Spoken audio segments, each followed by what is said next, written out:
Start. 1, 2, 3. Good morning. Good morning, sir. बैठिए। Thank you, sir. देखिए, आपको लगातार किसके बारे में हम बताते हैं? और आज इसलिए आपको बताया जा रहा है सुरक्षा के बारे में। आज आपने देखो का मौसम क्या है, खराब है। और मैंने सोचा कि बाहर कोहरा लगा हुआ है इस क्षेत्र में, आपको भी इसके बारे में बता दिया जाए, क्योंकि आप बच्चे हैं, आपने अपने मम्मी पापा को बताना है कि सर ने ये बात बताई थी, ठीक है ना। और आपने इस बात का विशेष ध्यान रखना है, ठीक हो गया। कोहरा लगा हुआ है, इस समय इस कंडीशन हो गई कि लगातार कुछ दिनों से मैं देख रहा हूँ एक्सीडेंट बहुत हो रहे हैं, बहुत एक्सीडेंट हो रहे हैं कोहरे के कारण। तो आपको पता क्यों हो रहे होंगे?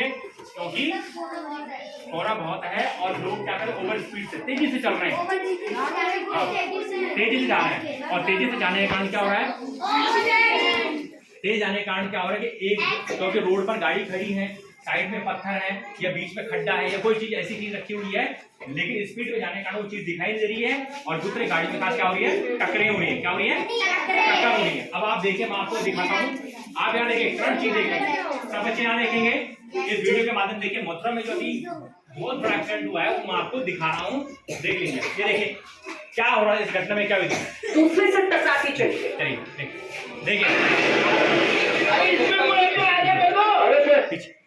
देखिए देखिए आप इसे टक्कर इतनी तेज थी कि सभी गाड़ियां जलने लगी।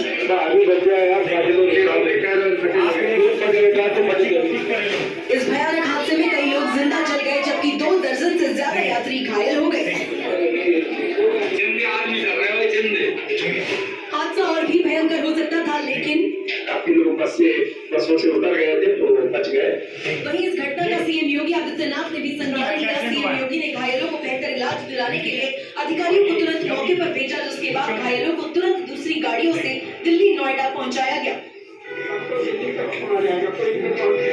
इस एक्सीडेंट का कारण कोहरा था, कोहरा देखिए। हादसे में जान गंवाने वाले यात्रियों के परिजनों को सीएम योगी ने 2 लाख रुपए सहायता राशि देने का ऐलान किया है।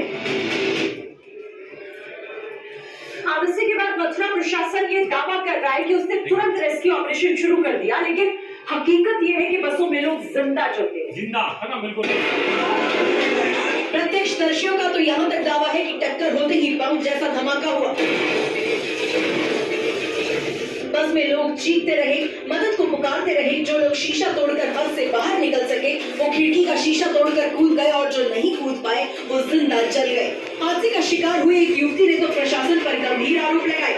आग बहुत कम लगी थी, लेकिन फायर ब्रिगेड बहुत लेट में आई और पुलिस भी बहुत लेट में आई। उनको थोड़ा टाइम पे आना चाहिए ना, तो शायद इतने लोग मरे हैं वो ना मरे होते। युवती ने बच्चे को बताने के लिए मैं उसको खिड़की से बाहर कर दूं, फिर कहते कि एक आदमी ने मुझे खिड़की से बाहर निकाला। बस में सवार यात्री अभी तक इस हादसे से उबर नहीं पाए हैं। देर रात हुए उस खौफनाक मंजर को याद कर लोग अभी भी सहमे हैं। बात करेंगे महाराष्ट्र की, जहां वर्धा में एक बेकाबू कार ने 4 छात्रों को टक्कर मार दी। इस हादसे में चारों छात्राएं घायल हो गए हैं। गनीमत नहीं थी, वरना यहाँ हादसा और गंभीर हो सकता था।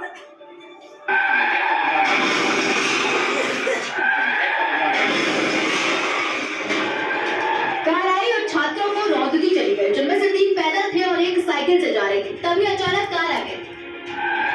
सीसीटीवी में दिखा कि कार के नीचे पहले से ही पैदल चलने वालों के लिए। ऐसे में नियमों का ध्यान रखें और सुरक्षित रहें।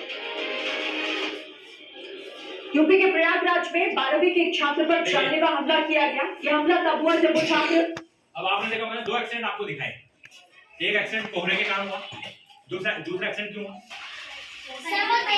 तेज, और एक छात्र था उसका तेज चल रहा था। तो आपको पता है कि वर्तमान समय में जो कंडीशन है, आपको पता है कि इस समय कोहरा लग रहा है। क्या लग रहा है? कोहरा। आपने अपने घर में अपने मम्मी पापा को बताना कि स्पीड क्या करिए, कम रखिए, समझ में आया? तेजी से न चलिए, क्योंकि कोई पता नहीं आगे गाड़ी खराब हो, ट्रक खड़ा हो, बस खड़ी हो, खड्डा हो, कुछ भी हो सकता है। और आप आने वाले समय में आप भी खुद इस बात का ध्यान रखेंगे। मैं आपको बता रहा हूं, यानी कि आपको इस बात की जानकारी दी जा रही है कि आपने घर में भी बताना है और खुद भी इस बात का क्या करना है, ध्यान करना है, ठीक हो गया। और ओवर स्पीड यानी कि तेजी से गाड़ी नहीं, ठीक, ओके।